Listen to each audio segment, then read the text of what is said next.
자, 어부사시사 만흥 저랑 할 거고요. 그리고 이생 규장 전이에요. 이생이 규장한 거. 끝이네. 네. 진짜 39페이지 이동해서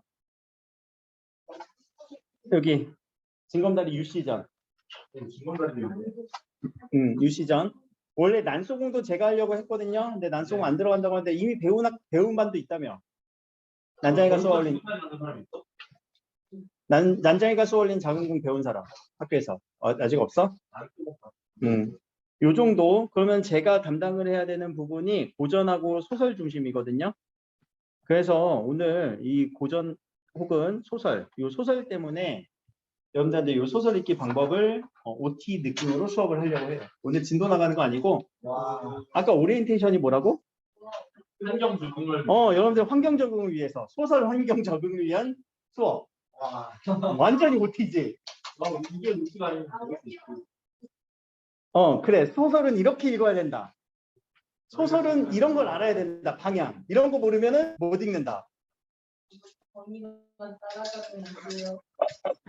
자, 프린트를 펴주세요. 여기다가 쭉 정리하면서 읽어보자. 자, 그리고 소설 이론 개념을 오늘 요 시간 안에 다 정리한다. 말도 안 되는 얘기야, 사실. 그러니까 간략하게만 얘기하는 거지. 우리 소설 읽기 수업이 대학교 가면 한 학기 수업이거든. 한 학기 동안 소설 내내 읽으면서 요 개념들을 막 이해하고 수업을 해요. 문학 수업에서. 근데 한 학기 수업을 제가 요 1시간 반 정도로 다 담아낸다? OT지, OT 그러면. 자, 한번 들어가 봅시다. 자, 그러면 우리가 소설의 내용은 뭐가 나오니? 소설에서는 어떤 게 내용이야? 줄거리? 그 줄거리는 뭘 보여주는 거야? 사건을 보여주는 거지. 그래서 우리가 소설의 내용, 서사라고 얘기를 하죠. 사건을 이야기한다. 그치? 자, 서사와 대비되는 개념은? 시는 서정. 그치? 서정은 무슨 의미? 감정을 이야기하는 거. 이해는 되지? 그래서 사건을 보여주는 거. 근데 이제 소설의 형식은, 소설은 글이 길어요? 짧아요? 긴 문장을 우리 무슨 문장이라고 해? 산문이라고 하지. 문장이야. 이 산문자의 산자가 길다, 흩어지다라는 거잖아. 분산하다, 이산가족 할 때. 산문과 대비되는 우리 시의 문장은 오케이. 운문의 개념은 운율이 있는 문장. 오, 이거 내가 1학년 내내 얘기했을걸? 기억이 안 나? 근데 소설에서 마치 시의 화자처럼 사건을 들려주는 사람이 한 명 있지. 그 사람의 이름은 오케이, 서술자. 서술자에 대해서 우리가 한번 정리를 한번 해봅시다. 형식부터 정리할게요. 그럼 서술자를 공부한다는 건요, 이 개념을 좀 알고 있어야 돼요. 시점. 우리 배웠어요. 시점 몇 가지 있니? 일단 몇 인칭으로 나뉘어? 1인칭, 3인칭. 1인칭과 3인칭 어떻게 찾을 수 있니? 나라는 표현이 있으면 1인칭, 없으면 사람 이름으로 그냥 부르면 3인칭이 될 거예요. 자, 1인칭에서 조금 더 세분화시키면요. 무슨 시점? 네, 주인공 시점과 그리고 관찰자 시점. 3인칭 시점을 조금 더 세분화시키면 관찰자 시점과 전지적 작가. 혹시나 모르겠다. 요거 여러분들 후배들 1학년들한테 물어보니까 요 전지의 뜻을 모르더라. 전지전능은 그때 전지가 무슨 의미? 그치. 온전, 전체를 알다. 모든 걸 아는 사람이야. 그럼 소설에서 모든 걸 안다는 건 뭐까지 안다는 걸까? 맞아요. 전지라는 뜻은요. 심리도 알고요. 혹은 드러나지 않은 그 인물의 과거 행적까지도 다 아는 거예요. 그게 이제 전지적 할 때 그 전지의 느낌이지. 누구한테 문학을 배웠는지 술술 나오네. 자, 2학년 되면 이제 슬슬 하나 또 알아야 되는 개념이 뭐냐면 초점화자라는 개념. 초점 화자. 화자는 시의 화자가 아니라 이야기해준다라는 의미. 그럼 초점을 맞춰서 이야기해주는 화자가 한 명 있대요. 자, 초점 화자의 개념은 뭐냐면 어떠한 사건 이야기 속에서 그 인물의 시점으로만 이야기가 전개가 돼요. 그래서 다른 사람에 대한 심리라던가 감정은 알지 못해요. 이 사람들의 심리는 알지 못하고요. 이 사람의 시점 혹은 심리에 대한 표현은 할 수 있어요. 누가? 소설 밖에 있는 서술자가. 그러니까 기본적으로 3인칭이고요. 3인칭 시점인데 전지전능한 이 전지적 작가 시점을 다소 좀 축소시켜 놓은 느낌이야. 한 사람한테만. 그래서 초점하자라는 거는 선택적 작가 시점이라고도 하고 혹은 제한적 작가 시점이라고도 얘기를 해요.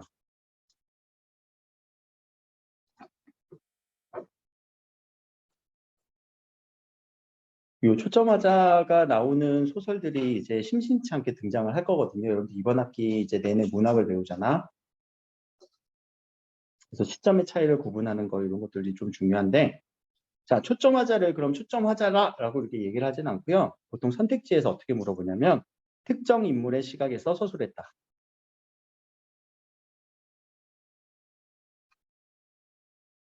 시각, 시점에서 특정 인물의 시점에서 서술했다. 이런 표현을 많이 쓰기도 해요. 특정 인물의 시점에서 서술했다. 그러면 먼저 초점하자라는 개념이 떠오르면 좋고요. 근데 오해하지 말아야 되는 거, 특정 인물이라고 하면은 한 사람이잖아. 1인칭도 여기에 포함되기도 해요.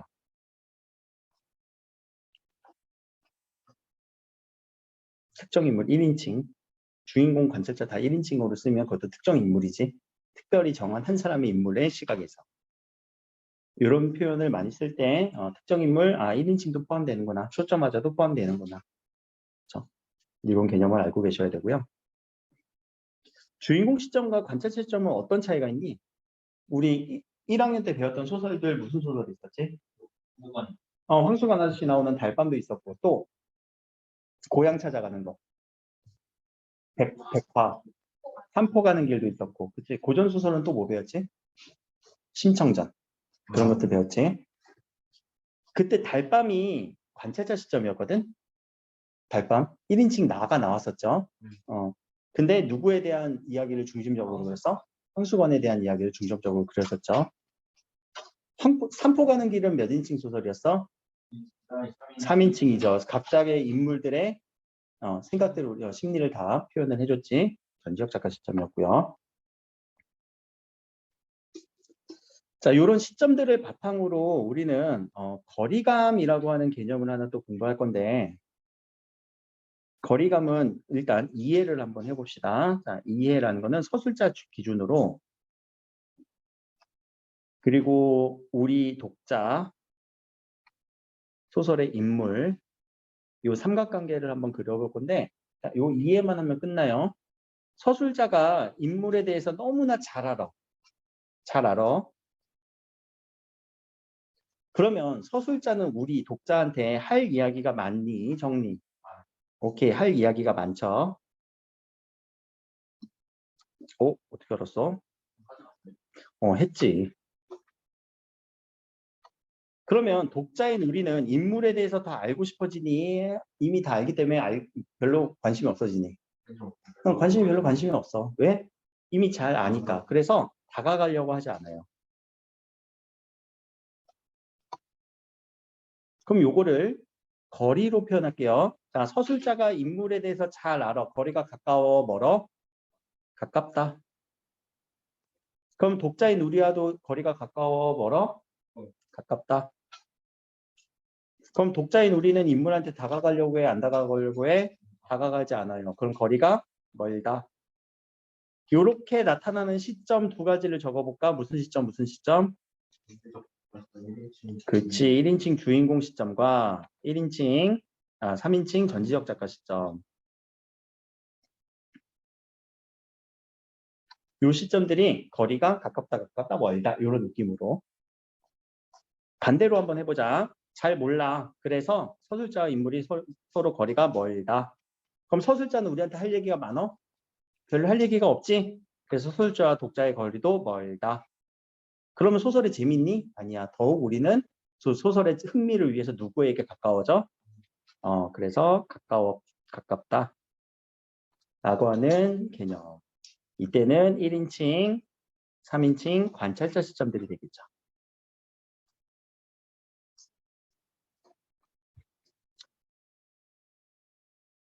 달밤이 재밌었니? 산보 가는 길이 재밌었니? 달밤이 재밌었어? 황수건 아저씨에 대해서 막 우리가 알려고 노력했던 것 같아?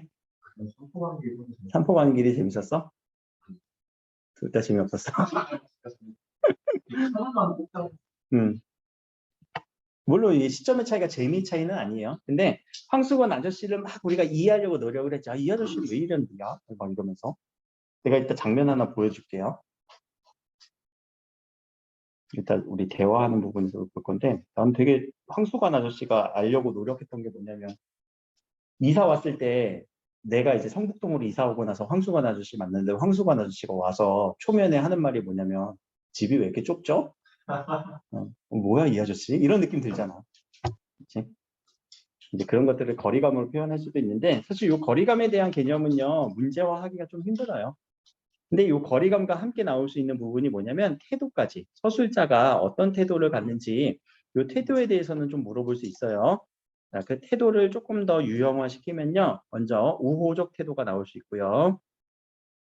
혹은 적대적 태도가 나올 수도 있어요. 근데 그냥 관찰적 태도가 나올 수도 있어요.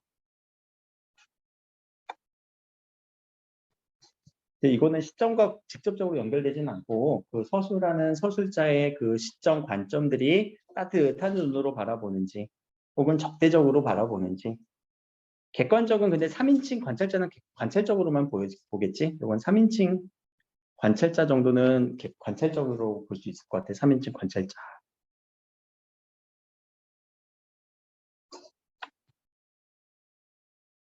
이거와 함께 하나 더 알아야 되는 게 풍자와 해악. 풍자적 태도, 해악적 태도. 이런 것들을 알아야 여러분들이 소설을 읽을 수 있는 그런 부분이야. 자, 풍자와 해악은요, 둘 다 웃음기는 있어야 돼. 재미는 있어야 돼. 우스꽝스럽게 그려줘야 돼요. 그런데 풍자는요, 비판하기 위한 목적이고요. 해악은요, 연민의 감정이 들어가 있어요. 요게 좀 다르죠. 그래서 풍자인지 해악인지도 찾아낼 수 있는 방법들 연습하셔야 되는데 지금 우리 이번에 소설에서는 나오진 않고요. 시점도 다소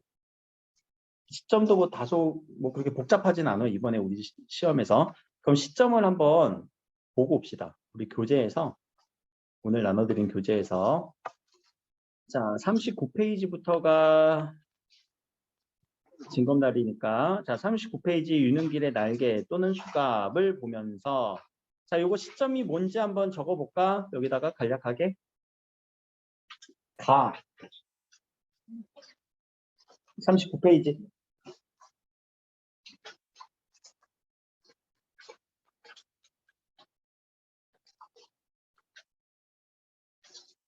몇 인칭? 몇 인칭처럼 느껴지니? 뭐라고? 전지적 작가 시점인지도 찾아줬어? 어디서? 침림에서 어디서 나오고 있어? 찾기 힘들었을 텐데. 맞아. 맞아. 요 느낌까지. 그치? 이 심리의 느낌까지 우리가 얘기를 했잖아. 그러니까 요 한 부분 빼면 사실 찾기 힘들었거든? 요 한 부분이 우리한테 주어진 이유는 이거 3인칭 전지적 작가 시점이야. 3인칭 전지적 작가 시점인데 초점화전지는 우리는 좀 따져봐야 될 거 있어요. 근데 이 정도로는 우리가 찾아줄 수 있겠지. 자, 뒤로 가면은 이제 유시전 나와요. 44페이지 유시전. 고전소설이네요. 자, 근데 고전소설의 특징상 고전소설은 다 3인칭 전지적 작가 시점이에요. 이거는 뭐 따져볼 필요도 없어. 3인칭 고전소설은 대부분 3인칭 전지적 작가 시점. 하나 더 있지 우리 소설 이생규장전. 가서 보자. 찾아줄 수 있어야 돼요.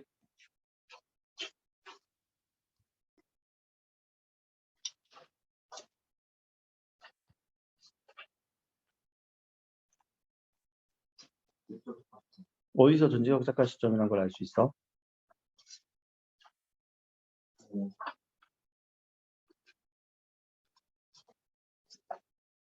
일단 나라는 건 안 나오잖아. 그치? 네네. 자, 뒤에 부분 봐봐요. 16페이지 앞부분.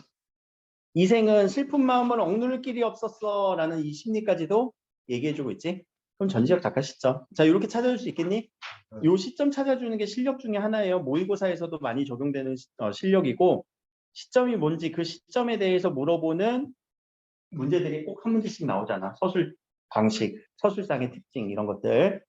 자, 그러면 요 시점만 알면 되냐? 아니야. 이것까지 연결해서 알아야 돼요. 자, 오른쪽으로 가서 서술 방식.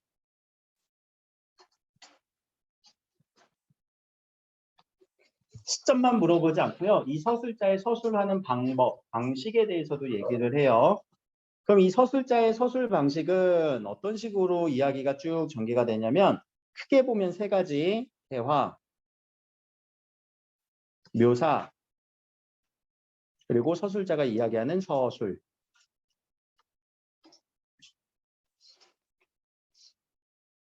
그러니까 서술 방식의 서술은 이야기를 풀어내는 방식 중에 어떤 방식이 있느냐라는 거고, 대화는 인물 간의 대화 보여주는 거고, 묘사는 장면을 그리듯이, 그림 그리듯이 장면을 묘사할 때, 서술, 이때의 서술은요, 서술자의 이야기를 풀어주는 거죠. 서술자의 목소리로 풀어주는 거예요. 그래서 이 서술이 서술자의 생각이 드러나는 거.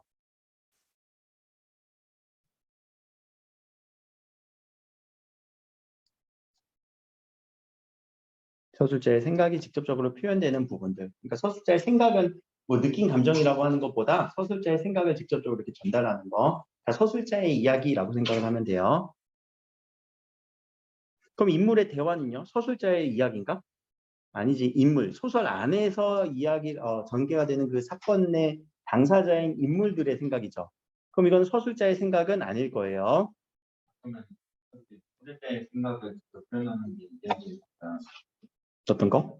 요 서술이라는 거는 서술자의 생각을 그대로 이야기해서 표현하는 거. 그러니까 생각을 그대로 말로 툴툴툴툴 풀어주는 거. 그 의미의 서술이라는 거야. 요 직접 표현이라는 것도 서술자의 생각을 느낌이나 감정을 직접적으로 표현할 때 이런 말은 뒤에서 서술자의 개입해서 다시 할 거거든. 이리 써놓자. 헷갈리니까. 요 서술자의 개입 부분이랑 요거는 좀 다른 표현이라고, 직접 표현은 요 서술자의 개입을 의미한 건 아니었어요. 헷갈리면은 그냥 서술자의 이야기, 미안해. 서술자의 이야기.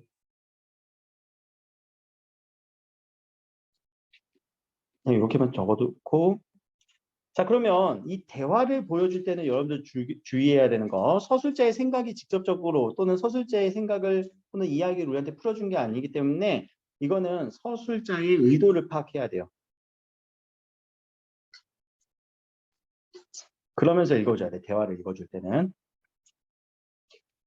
그러니까 서술자의 생각을 우리가 알고 싶으면 그냥 서술을 직접적으로 읽으면 되고요. 대화를 읽는 부분에서는 서술자가 이거 왜 줬지? 우리한테 이 대화 장면을 우리한테 왜 줬지? 이 대화를 통해서 뭘 보여주려고 하는 거지? 그런 생각들을 해줘야 된다는 얘기예요. 자, 그래서 이렇게 세 가지 패턴으로 나올 수가 있고요. 장면을 묘사한다는 거는 행동 묘사일 수도 있어요. 그렇죠? 그 사람의 외향 묘사일 수도 있어요. 자, 이거는 행동과 장면, 외향, 인물의 외향 묘사 혹은 행동, 그런 것을 묘사하기도 합니다. 하나 이제 또 정리를 할 게 뭐냐면은, 이거는 방법적인 측면인데, 자, 대화가 연속돼서 일어나면, 연속해서 대화와 대화로만 계속 주면은, 이거는 서로 인물이 다른 사람이란 걸 여러분들이 이해는 하죠. 앞부분은 A 사람이고 뒷부분은 B 사람이라고 한다는 거. 인물이 바뀌어요. 근데 우리한테 어려운 게 대화와 서술과 다시 대화가 나오면은 이때는 뭐의 가능성도 있냐면은요. 오케이, 이 인물이 같은 인물일 수도 있어요.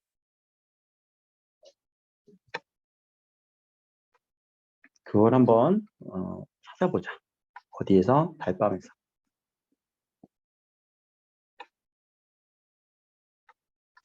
자, 여러분들 다 달밤 예전에 했던 거니까. 자, 요 정도, 요 안에 있는 내용을 한번 시간 드릴 테니까, 어차피 이거 화면 보면서 해야 되겠네. 자, 요 대화, 대화. 누구의 대화인지 한번 파악을 해봅시다. 나 아니면 황수건이겠네?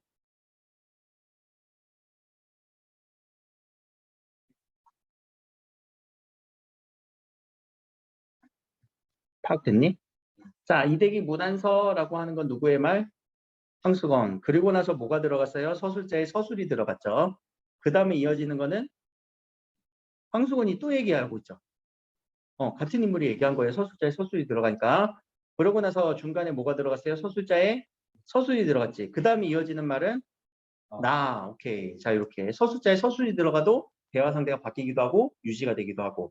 그 다음에 대화가 이루어지는 거 여기는 황수건의 이야기. 그러고 나서 서술자의 서술이 들어갔죠. 그 다음에 나오는 대화는 누구의 대화? 황수건 아저씨의 대화죠. 그렇죠? 이렇게. 그러니까 이런 부분들을 여러분들이 좀 체크하면서 읽어줘야 돼요. 처음 소설이 나올 때도, 처음 보는 소설에서도. 그러면 이런 대화는요, 어떤 의도가 있는지 여러분들이 생각을 해주셔야 된다고 했지. 밤 10시나 돼서 빽 소리 지르면서 이대기 문안서 이러면서 소리 지르고 왔어. 밤 10시에. 또 아니 왜 이렇게 조그만 집을 사갖고 왔었어요? 라고 얘기를 하지. 그러면 이 의도는 서술자의 어떤 의도를 우리는 볼 수 있을까? 황수건의 성격을 성격과 심리를 알 수 있는 거죠. 성격, 어떤 성격? 어리석은 성격도 어리석다로만 우리 연결될 수 있을까? 뭔가 눈치가 없다. 그래 싸가지 없다라고 할 수도 있어. 다양하게 추측이 가능하지? 자, 이런 대화를 통해서 우리는 인물의 성격을 추측을 해야 돼요. 이따가 설명할 거고. 자, 밑에 보자. 그의 생김새를 보니까 어떤 부분이에요? 이거 그치, 외양 묘사가 드러나죠. 묘사도 서술자의 서술 안에서 이루어져요. 알겠죠? 근데 인물의 대화 안에서도 이루어지기도 해. 그러니까 묘사 부분인지 아닌지는 그 내용적인 측면으로 봐야 되고, 자, 요것을 이어서 소설의 인물 제시 방법이라고 옆에 적어줍시다.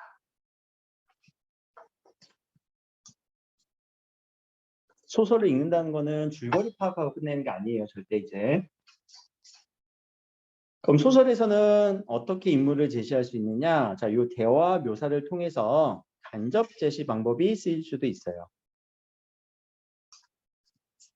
간접적으로 제시하는 거예요. 그 사람의 대화 혹은 행동 묘사를 통해서 간접적으로 그 사람의 성격을 추론하는 거예요. 그래서 성격이라던가 심리를 우리는 파악을 해야 되는데, 간접 제시는 그 장면을 보여주는 느낌으로 보여주기라고도 얘기를 합니다. 그런데 이것의 단점, 우리는 잘못 읽기도 해요. 잘못 추론하기도 해요. 그러니까 아까 황승원을 보고 싸가지 없다라고 이렇게 생각해버리면 소설의 주제랑 마저 틀려? 안 맞지? 잘못 추론하기도 해. 그게 단점이야. 그래서 가끔 소설을 쭉 읽다 보면 이런 간접 제시가 많이 되어 있는 소설을 읽다가 어느 순간 방향성 잘못 잡으면은 읽었는데 다 읽고 났는데 그 내용인가 이 내용인가 서로가 막 의견이 안 통하는 경우가 있어. 우리 뭐 나중에 독서 토론 해보라고 하잖아. 학교에서도 수행평가 할 때.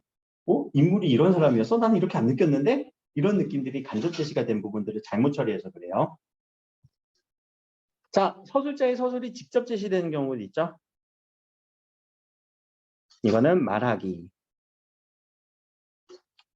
이거는 오해할 측면은 없지만 우리 오해는 좀 덜하겠죠. 근데 소설에서 아까 독자와 인물 간의 거리를 좀 멀게끔 만들어줘요. 그러니까 더 다가가려고 하지 않아요.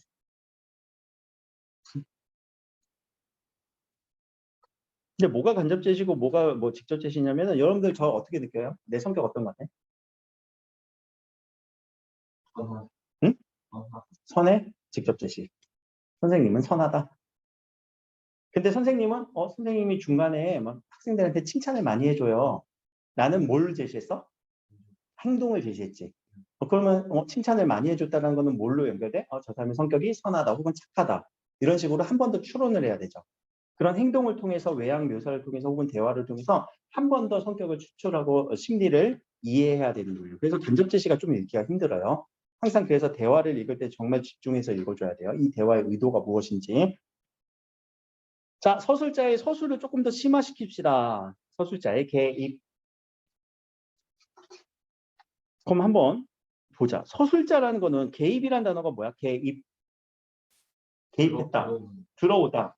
이미 소설에 서술자라는 저 장치, 저 사람은 이미 있는 거 아니야? 그럼 더 개입할 게 뭐니? 서술을 시작해? 예, 서술자가 잡고 있습니다. 맞아. 맞아. 그 서술자가 무슨 역할을 했는지 정확하게 생각을 해줘야 돼. 서술자는요, 이야기만 들려주는 사람이에요.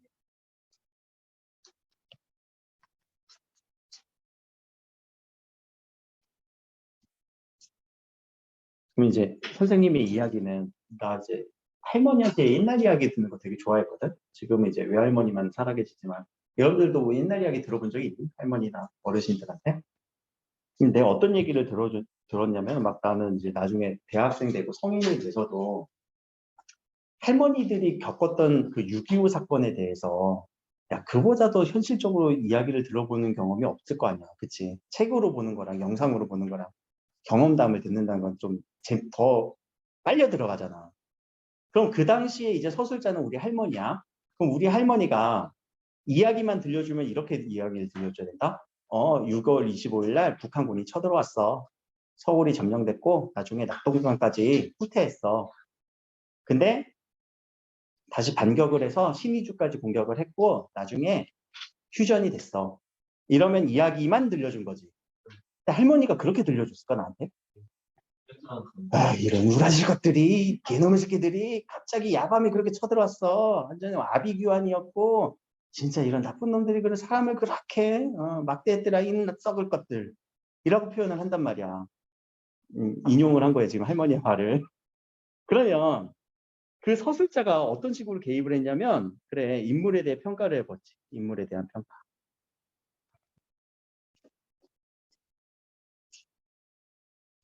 이런 썩을 것들 평가했지. 그리고 상황에 대해서도 평가를 해요. 아비규환이다. 정신이 없는 상황이다. 그러면서 또 인물에 대해서 감정 표현도 하기도 해요. 그때 전쟁에 끌려간 사람들은 애비 없는 자식들이 얼마나 많아졌는지 알아? 아유 불쌍한 것들. 점점점.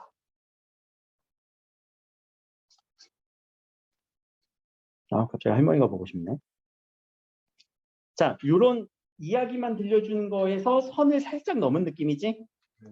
그럴 때 우린 서술자가 개입을 했다라는 거야. 그게 개입이라는 의미예요. 자, 하나 더 있어요. 독자들에게 대화체로 얘기할 때. 그럴 때 우리는 서술자가 개입했다라고 얘기를 해요. 근데 이 서술자가 개입을 한 이 독자들의 대화체는요. 주로 이제 판소리기 소설에서 많이 일어나거든. 판소리기 소설에서 어떤 장면이면은 그 노래를 판소리에서 부르는 가창자가 노래만 부르지 않잖아. 앞에 있는 청중들한테 이야기도 들려주잖아. 그치? 그럼 청중들한테 이야기를 들려줄 때 그냥 이야기만 들려주는 게 아니라 그 다음 얘기 궁금하시죠? 어떻게 되었게요? 막 이런 식으로 중간에 막 추임새를 넣어가면서 이야기를 막 쥐락펴락할 때 그런 모습의 장면들이 소설에 쏙 들어간 거예요. 그렇게 생각하시면 돼요. 그래서 판소리계 소설에서 많이 나오는 특징이고요. 또 이 부분, 평가하는 부분은요. 다른 말로 편집자적 논평이라고도 얘기를 해요. 편집자.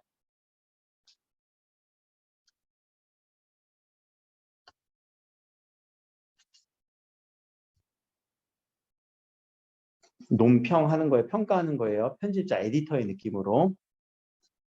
그때 이제 서술자의 개입이라고 하는 개념을 알고 있어야 여러분들이 소설을 읽기 편하다. 자, 하나 더 서술을 조금 더 심화시키면은요. 요약적 제시라는 게 나옵니다.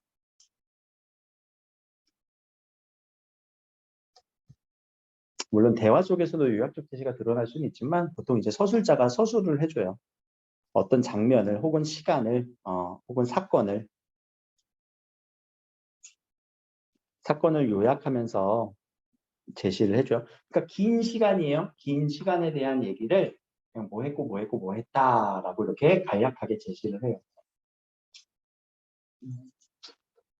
현우는 초등학교 어디 나왔니? 노경초. 노영초등학교 나와서 중학교는 어디 나왔어? 노경중. 노영중학교 나왔어? 그럼 벌써 몇 년치 이야기를 했니? 자, 현우 노경초에 노경중 나왔대. 9년치 이야기를 했지. 한 줄로. 그런 느낌이 요약적 제시야. 이해는 되지? 그러니까 그런 부분들이 있는지 없는지 읽어주면서 정리해주면 되고요. 너무 이제 요약을 해버렸네, 내가. 그치? 혹시 뭐 초등학교, 중학교 때 뭐 이렇게 여자친구 있었어? 아니. 없었어? 없었어? 초등학교, 중학교를 다니면서 여자친구도 없이 다녔대. 이런 식으로 사건을 아예 요약해버렸어요. 자, 하나 더. 이 소설자의 서술 부분에서 뭐 중요한 내용은 아닌데 여러분들 소설가 구보시일이라고 하는 소설이 들어있지. 교과서에. 네. 그치? 그래서 의식의 흐름이라는 표현을 하나 알아야 돼요.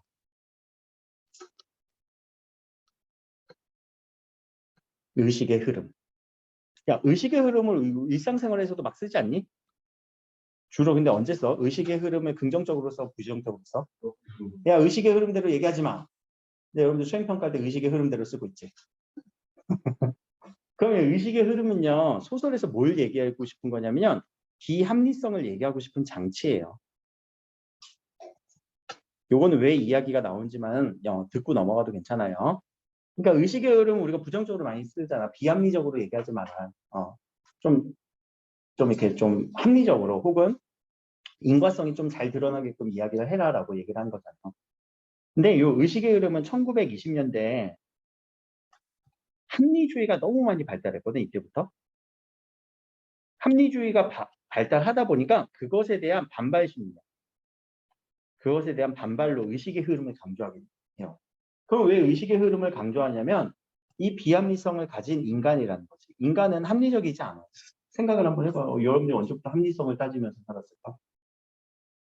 여러분들 하루에도 합리적으로 생각하는 경우가 몇 번인데 요거 왜 사 먹었어? 어? 그냥 샀어? 그냥 샀어? 비합리성. 그치? 제가요, 돈이 얼마가 있었는데요. 제 용돈은 이렇게 써갖고 얼마가 사용할 수 있어갖고요. 그것에 의해서 그 메뉴 중에서 가장 맛있어 보이는 메뉴를 골랐어요. 이러면 합리성. 근데 그렇게 사냐고, 우리가. 아니지? 그래서 이 의식의 흐름이라는 거는 인간의 비합리성을 보여주기 위한 소설 속의 서술 장치일 뿐이지 그렇게 열심히 알아야 되는 건 아니고요. 여기에 해당하는 소설 두 편만 좀 적어 놓읍시다. 이상의 날개라는 소설이 있고요. 그리고 여러분들 교과서에 실린 소설가 구보씨의 일을.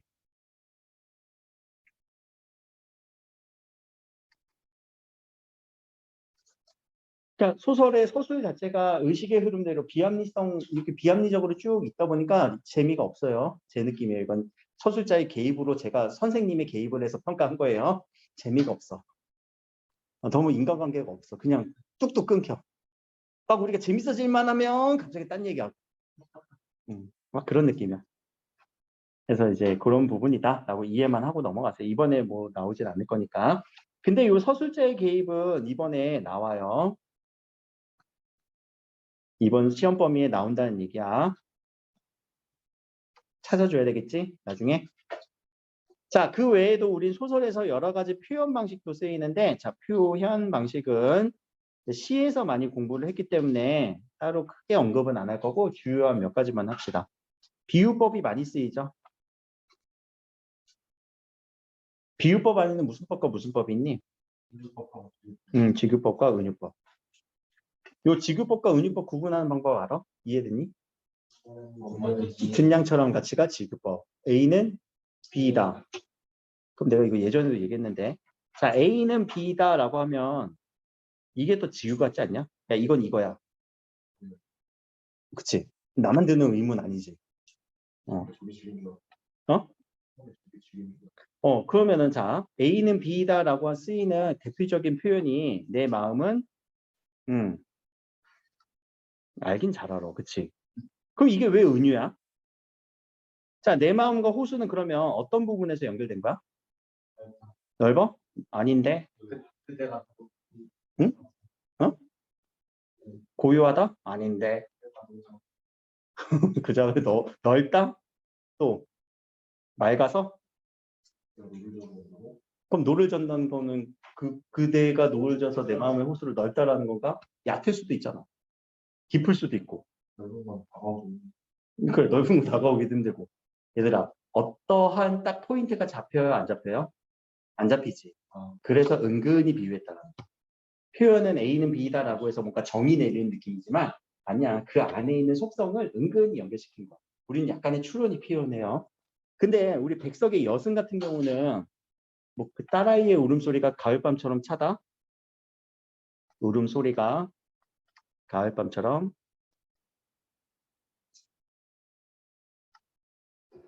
차다. 자, 듣냥처럼 가치가 들렸죠? 그러면 자, 울음소리를 가을밤으로 표현을 했지. 근데 가을밤에 어떤 느낌이 딱 우리한테 주어졌어? 차가운 거. 그럼 가을밤에 그 별이 반짝이는 맑은 하늘이 우리한테 생각이 나니? 아니지. 그 가을밤에 깜깜한 이미지가 우리한테 생각이 나니? 아니지. 차가운 요 느낌밖에 없지. 이게 직접적으로 우리한테 연결됐죠. 그래서 지교라고 하는 거예요. 자, 지교와 은유의 이 어휘적 차이는 이해했죠? 네. 오케이. 이 정도를 알아야 이제 뭔가 하지. 안 그래? 오리엔테이션. 이 정도 알고 있었잖아. 아니야. 자, 반어법은, 역설법은 차이점 이거 알겠지? 우리 1학년 때 논란이 됐으니까 이걸 모를 수가 없겠죠. 자, 그리고 관용적 표현이라는 게 있어요. 관용적 표현. 무슨 의미니? 관용. 선생님 잘못. 오케이. 습관적으로 사용하는 거. 관대한 용서의 그 의미와는 전혀 다르죠. 관용을 베풀어 주세요라는 의미는 전혀 아니지. 습관적으로 사용하는 표현. 그럼 습관적으로 뭘 사용하길래? 옛날 이야기, 고사, 한자성어, 속담.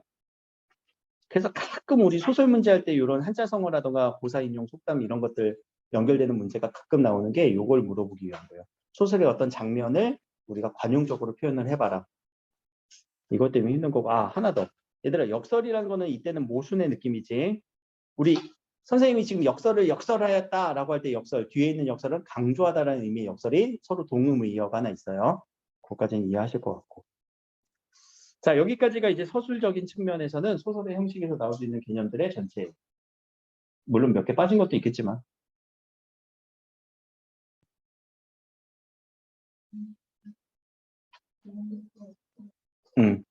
관용적 표현은 습관적으로 사용하는 표현인데 습관적으로 뭘 사용하냐면은 고사라던가 한자성어라던가 속담 이거 사진 찍으려고 내가 이미지로 해서 올릴게.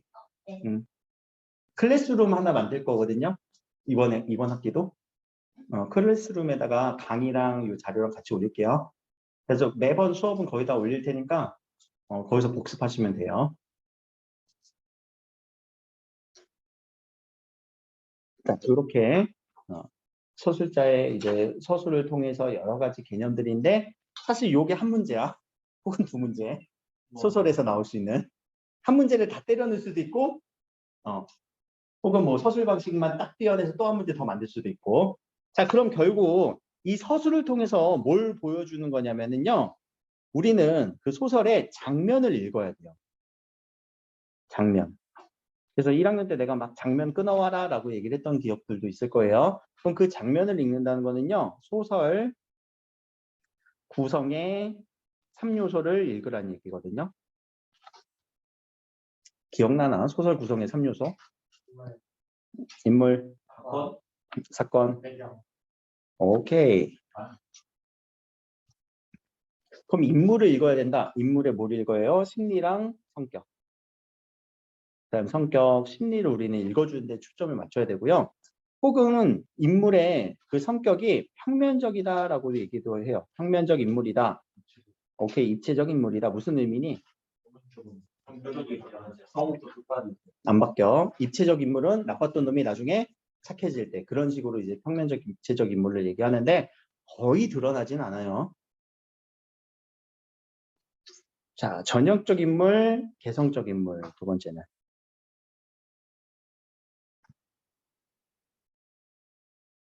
근데 요거를 전형적 인물이다, 개성적 인물이다 딱 칼로 자를 수가 없어. 이거는 둘 다 속할 수도 있어요.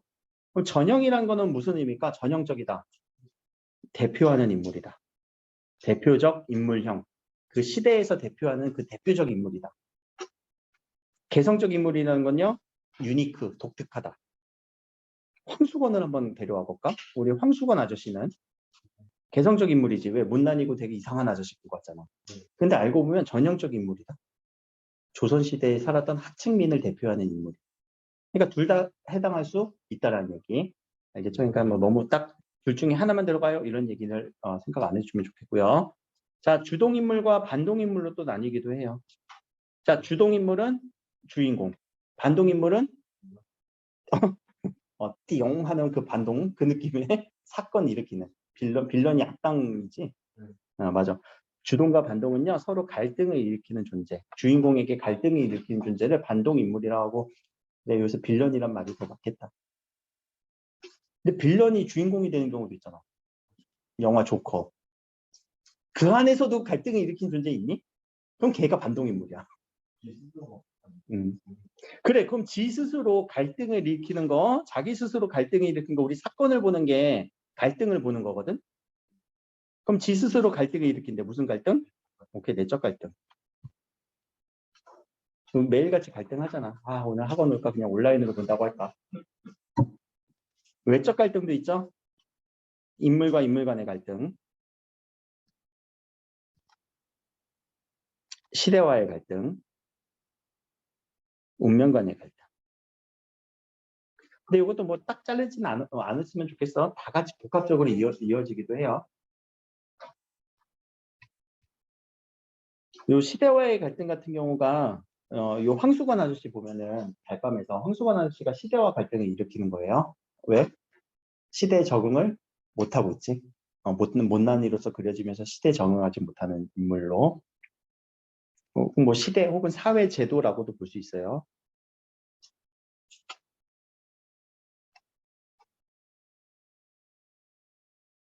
이런 갈등들을 우리가 순간적으로 찾아주셔야 되고요.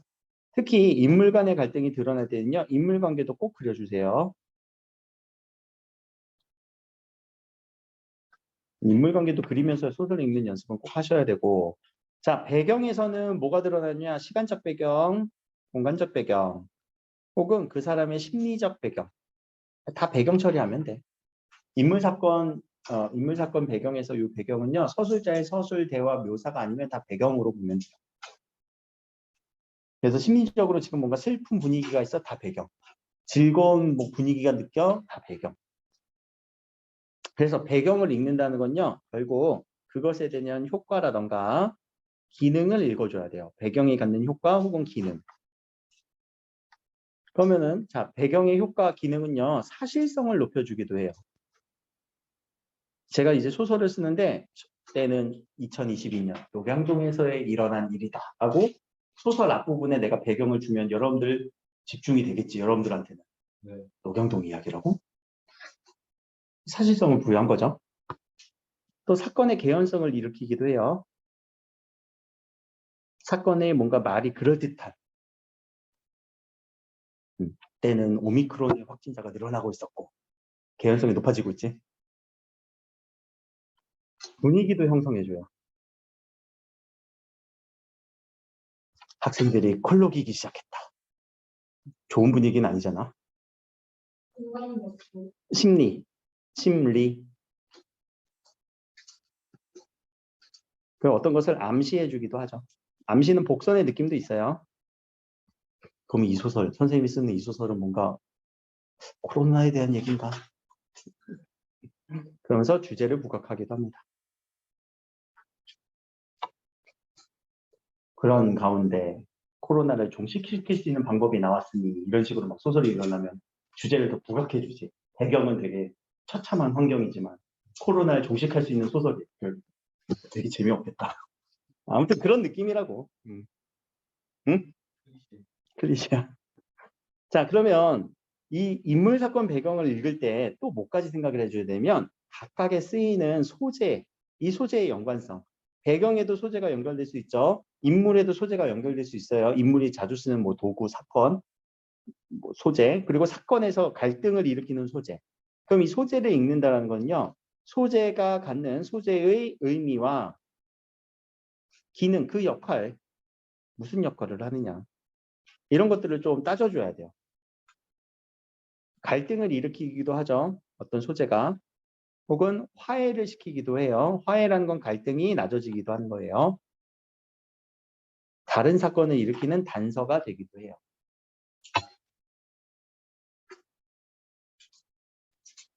그럼 실제로 이제 제 경험담인데 저는 이제 여동생이 있어갖고 여동생이랑 왜 이렇게 나는 자상한 오빠가 못했을까? 맨날 싸웠거든. 야, 네가 해. 아, 오빠가 좀 해. 그럼 이제 내 주머니에서 쓱 하고 10,000원짜리가 하나 딱 나와. 그럼 이 10,000원짜리의 소재의 의미. 어? 아, 다정함을 보여주는 그게 이제 간접짓이고. 근데 잘못 추론한 거야. 그 소재의 의미는 뭐지? 네가 해. 또 갈등을 일으키는 거야. 낮춰주는 거. 낮춰주는 거지. 그치? 그런 의미 역할을 하지. 그치? 10,000원을 주면서 오빠가 동생한테 설거지를 시켰다. 그런 기능들. 지금 바로 했다. 설거지가 뭐 한두 개였겠니? 자, 그런 갈등 화해 단서의 기능으로 역할을 할 수 있다. 그러니까 항상 소설에서 어떤 소재가 갖는 역할, 그런 것들을 생각해 주셔야 된다는 거죠. 자, 요 구성을 우리가 조금 더 이어서 소설의 3요소의 구성이 들어가죠. 소설의 3요소 기억나는 사람? 구성이 하나 들어가고. 문체. 또 죽음은 주제. 그러면 이 구성은요, 보통 이제 소설은 5단 구성 기준으로 얘기를 하거든요. 발단, 전개, 위기, 절정, 결말. 이라고 하는 이 소설의 구성은요, 이 갈등 그래프랑 연결돼요. 우린 발단, 전개, 위기, 절정, 결말을 어디가 어딘지 외우지 말고 갈등이 아주 최정점에 이르는 것을 절정이라고 생각만 해주면 되겠지. 사람이 싸우고 있어, 절정이야. 때리기 직전이야, 절정이야. 알았지? 이렇게 이런 그래프의 갈등 그래프가 그려질 거예요. 그래서 발단에서는 갈등보다 어떤 배경 설명, 인물 설명을 얘기하겠죠.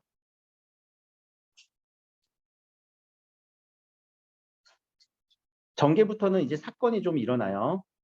사건은 단순한 사건부터 누가 만났다 이런 것들.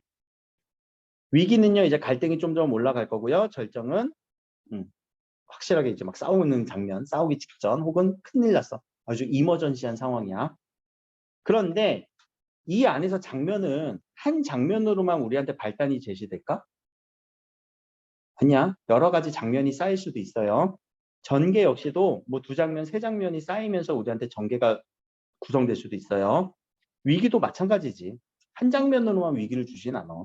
절정도 마찬가지야. 여러 장면들이 우리한테 절정으로 다가올 수 있어요. 결말도 마찬가지고요. 그러면 지금 여기서 얘기하는 이런 장면들, 각각의 구성의 이런 장면들은 앞서 얘기한 이 장면이란 얘기예요. 이 장면. 그러면 이 장면에서 얘기하는 인물, 사건, 배경은 다 동일할까? 각각의 장면들이? 아니지. 여기서 인물, 사건, 배경, 여기서 인물, 사건, 배경, 여기서 인물, 사건, 배경은 다 다를 거예요. 그래서 장면을 나눠준다라는 거는 뭐냐면 이거 찾아주는 거예요. 여기 위에다 적을게요. 장면 끊어읽기는요.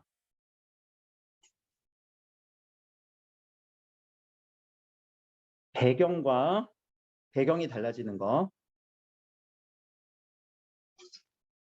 사건이 달라지는 거, 인물이 달라지는 거. 이거 찾아주면 돼. 이런 지점들을 다 끊어줘야 된다는 얘기야. 인물이 달라질 때, 인물이 뭐 등장하고 퇴장할 때, 또는 배경이 달라질 때, 시간이 달라질 때, 공간이 달라질 때, 또는 사건이 이제 막 발생할 때, 혹은 갈등이 해소될 때, 그런 것들을 우리가 장면을 끊어 읽어주는 연습을 하시면 되고 실제로 끊어주셔야 되고요. 그런 장면들을 우리는 플롯이라고 처리를 하거든요. 플롯이라고 직접 설명하는 선생님도 있어서 그래요. 학교에서. 장면이 결합된 것을 플롯의 결합이라고 얘기를 해요. 장면과 장면의 결합. 그래서 우리는 플롯 단위로 그 장면 단위로 내용을 끊어서 읽어줘야 되고. 그럼 소설의 주제는 뭘까? 시에서의 주제는 상황과 배경 속에서 느껴지는 화자의 정서태도 찾아주는 건데 소설의 주제는? 주제 찾기 쉽지 않지? 왜냐면 내용도 길고 그래서 이 결말의 방향성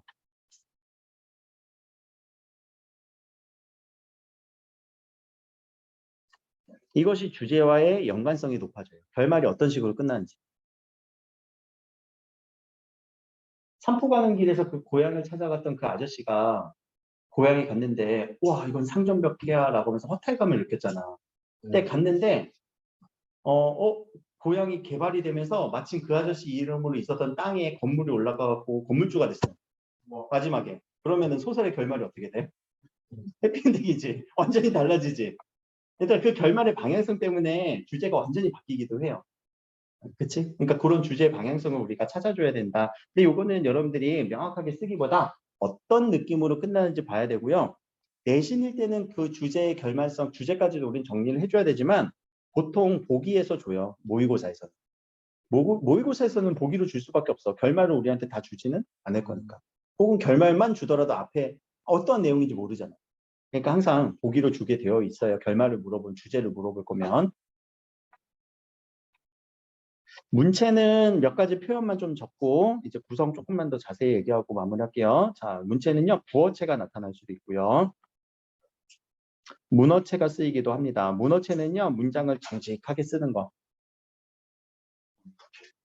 구어체와 문어체가 일치하는 문체를 우리는 언문일치라고 해야죠.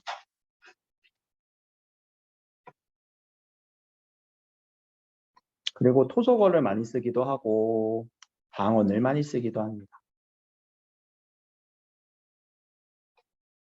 의고적 문체라는 표현도 있어요.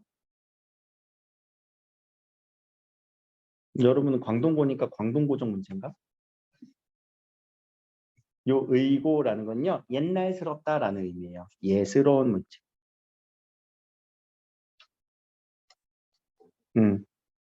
옛스러운 문체라고 써도 돼. 옛스럽다. 근데 예스러운 문체라고 표현이 돼서 그래. 예스럽다. 옛스럽다. 예의를 갖췄다 이런 느낌이기도 하고. 그러면 이 예스러운 문체가 뭐냐면요. 고어, 옛날말. 막 사라진 옛날말 의도적으로 쓴 사람. 혹은 한문식 문장. 한문식 말투를 쓰면은 의고적 문체가 쓰였다라는 표현이 많이 쓰이기도 합니다. 이 의고적 문체 때문에 나타나는 아까 표현 방식 밑에 하나만 더 적고 넘어갈게요. 그 표현 방식에서 하나 다시 이쪽으로 왔어. 표현 방식. 현학적 표현이라는 단어도 쓰여. 가끔. 현학적이다. 아, 이 작품은 현학적 표현이 많이 쓰였어. 이런 식으로 선택지에 나오기도 하거든요. 현학이라고 하는 표현은요. 현자가 나타내다. 출현하였습니다. 뭔가 나타날 때 출현하였다라고 하잖아. 학은요. 학식. 학식, 지식을 막 나타내려고 하는 표현. 똑똑한 척 하려고. 그럼 어떤 것들이 현학적 표현이냐? 이것도 한자를 많이 사용해요. 한자 사용이 많으면은 우린 현학적 표현이다라고 얘기도 합니다. 예스러운 말투인지 이게 의도가 똑똑한 척 하려는지를 구분해야 돼.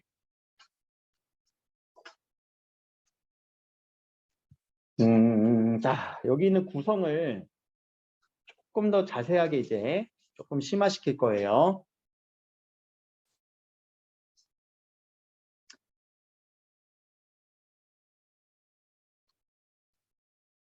구성을 여러 가지 유형별로 좀 나눌 건데 먼저 평면적 구성이 있어요.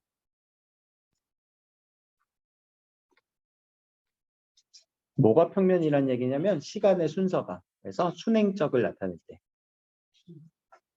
시간의 순서대로 나타날 때 우리는 평면적 구성이라고 하고 그러면 순행의 반대는 무슨 말이니? 역순행이지. 근데 역순행적이다라고 얘기도 하지만 입체적 구성이라고도 얘기를 해요. 그러니까 입체라는 단어를 소설에서는 좋아하는 것 같아요. 입체적 인물, 입체적 구성. 근데 두 개의 의미는 전혀 다르지. 병렬적 구성도 나타나요. 소설에서는. 병렬적 구성은 사건 두 개가 동시에 진행이 되는데 둘은 서로 인과관계가 없을 때. A씨의 사건, B씨의 사건이 따로따로 연결돼요. 근데 어떤 거? 뭐지? 지금 우리 학교는 그거 따로 구성돼? 누구 이야기 누구 이야기? 양동이랑 근데 서로 공간이 달라지고 시간은?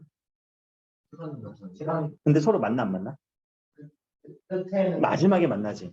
맞아. 그러면 그거 병렬적 구성이네. 마지막에 만날 수는 있어. 근데 그 전까지 어떠한 인과관계도 없어요. 근데 우리는 그 영화도 넷플릭스 영화잖아. 그치? 드라마잖아. 소설도 마찬가지로 한 번에 한 장면만 보여줄 수 있잖아. 한 이야기. 그러니까 A의 이야기가 좀 진행이 되다가 재밌을만 해지면은 B 이야기로 넘어가고 또 다시 A 이야기로 넘어갔다가 또 B 이야기로 넘어가. 근데 둘의 인과성은 없어요. 그때 우리 병렬적이라고 얘기해. 그러니까 A 이야기 하다가 갑자기 B랑 이제 만나갖고 이야기를 하면서 B 장면으로 넘어오면 병렬적 구성 아니야. 알겠지? 인과성이 없이 그냥 단순하게 사건이 잠깐만. 지금 나오는 건 개념어예요. 그러니까 이런 단어들은 다 알고 있어야 돼. 평면적 구성, 입체적 구성, 병렬적 구성 이런 것들. 하나 더, 액자식 구성.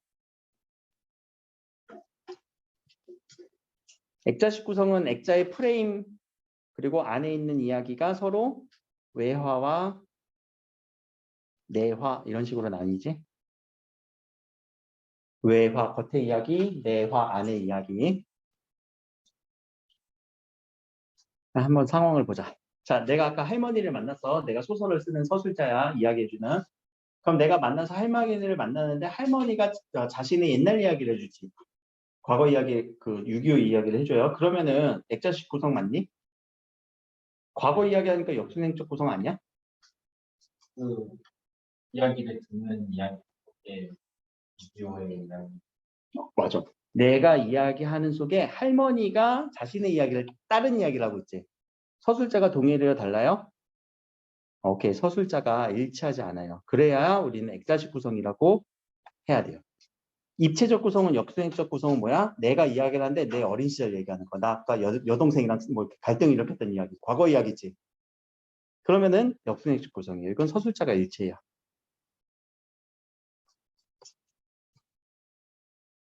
이 차이로 우리는 이 두 개가 조금 애매하거든? 여러분들 그냥 처음에 느낄 때 액자식 구성이랑 입체적 구성이랑 액자도 약간 입체 느낌이잖아.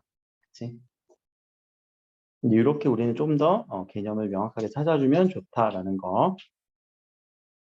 하나, 전의 구성이라는 것도 하나 알고 있어야 돼요. 전. 우리 전. 무슨 전. 심청전. 근데 이 전의 유형은요. 인물을 소개하고요.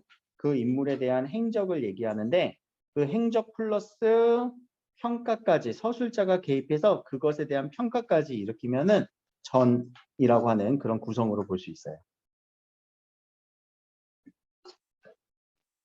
소개, 행적, 평가의 이 3단 구성이 전의 구성이라고 얘기를 해요. 근데 거기서는 그냥 우리 무슨 전 할 때는 이런 전의 구성에서 다소 좀 빠진 부분들은 있지. 평가가 마지막에 안 붙기도 해요. 그건 일반 이제 고전소설 할 때 전이라는 건데 실제 전이라고 우리가 확실하게 얘기할 때는요. 뒤에 평가 부분이 드러나야 되는데 이 평가가 나중에 여러분들 그 가전체 소설 배울 때 공방전이라던가 북선생전 이런 가전체 소설을 배울 때는 전의 양식이 확연하게 드러날 거예요. 요것도 좀 알고 있어야 돼. 근데 뭐 신청전에서 나중에 신청이 되면 평가하니? 신청이 행복하게 살았더라 이러고 끝나잖아. 그래서 대부분의 우리가 그 고전소설에서는 이 평가 부분이 좀 빠지긴 하는데 일단 알고 있어야 되고 최근 현대소설에서도 많이 나오기도 해요. 황만근은 이렇게 말했다라는 소설이 있어. 하나 제목 적어놓자. 황만근. 아저씨 이름이 황씨야. 황만근은 이렇게 말했다.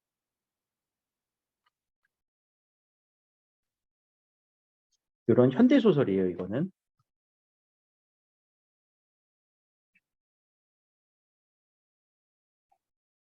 전의 구성을 취하는 소설이기도 합니다. 제목이라도 알고 있으면 좀 편할 것 같아서. 자, 몇 개 안 남았어요. 이 구성 중에서 옴니버스 구성이라는 게 있어요. 자, 옴니버스 구성은요, 버스 탄 거예요. 옴니라는 거는 전치사 옴니, 함께라는 버스. 버스를 함께 탔어. 이쪽이 오른쪽에 있어요? 어디? 여기 오른쪽에 써도 되고, 밑에 써도 되고, 여기 쓸 거냐고? 아니, 안 써. 옴니버스 옆에 피카레스크식 하나만 쓰면 돼. 자, 옴니버스는요, 주인공들이 한 명이 아니라 여러 주인공들이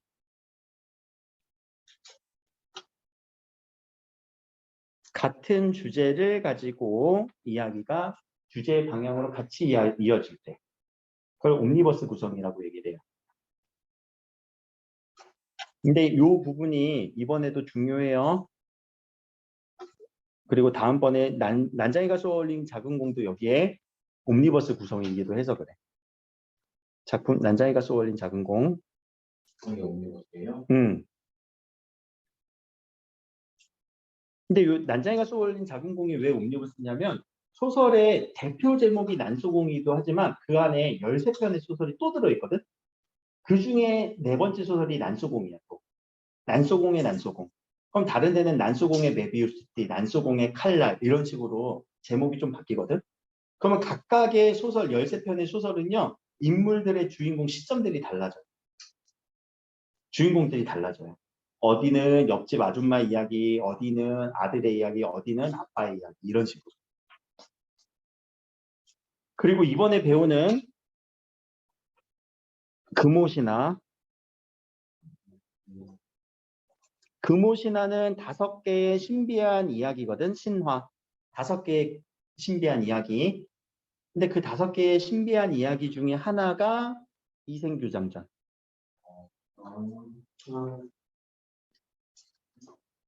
그럼 5개 다 배워야 되냐? 아니, 제가 오늘 프린트 준 거 하나 있죠.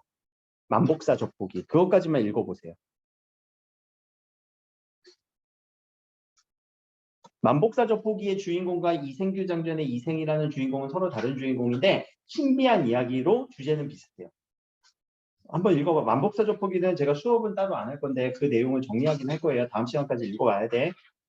무슨 내용이 그런 옴니버스 구성인지를 파악해오는 거예요. 그래서 드린 거고. 그리고 이생규 장전이랑 내용이 비슷해요. 그럼 요거 하나 읽어오시는 게 과제고. 자, 옴니버스 구성이랑 비슷한데 피카레스크식 구성이라는 게 있어. 피카레스크식. 이건 어렵진 않아. 주인공은 한 명인데 그 주인공이 매번 사건이 달라져요. 하루에 있었던 일, 사건 1, 그 다음에 있었던 일, 사건 2. 이렇게 사건이 분리돼서 이루어지는 약간의 시리즈물 같은. 아이언맨 시리즈 피카레스크 구성이지. 아이언맨 1, 1, 2, 3에서 각각의 악당이랑 같은 악당이랑 싸우니? 아니지. 매번 싸우는 악당이 달라지지. 여러분들 다 또 봤던 거 있잖아. 뽀로로 시리즈. 뽀로로가 오늘은 크롱이랑 놀고 다음날은 에이랑 놀고 다다음 날은 루피랑 놀고 뭐 패티랑 놀고 매번 이야기가 달라지지. 주인공은 뽀로로인데 피카레스크 구성이야. 아니 다 같이 놀아? 갑자기 걔네들끼리 싸우기도 하잖아. 편 먹고. 내가 안 보는 줄 알지? 나도 요새 뽀로로 시리즈 1탄부터 지금 다시 보고 있어.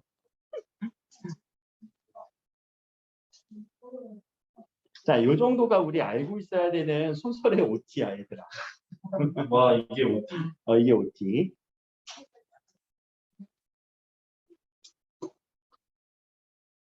일단 소설의 OT는 소설 개념을 일단 여기까지는 여러분들이 정리하셔야 됩니다.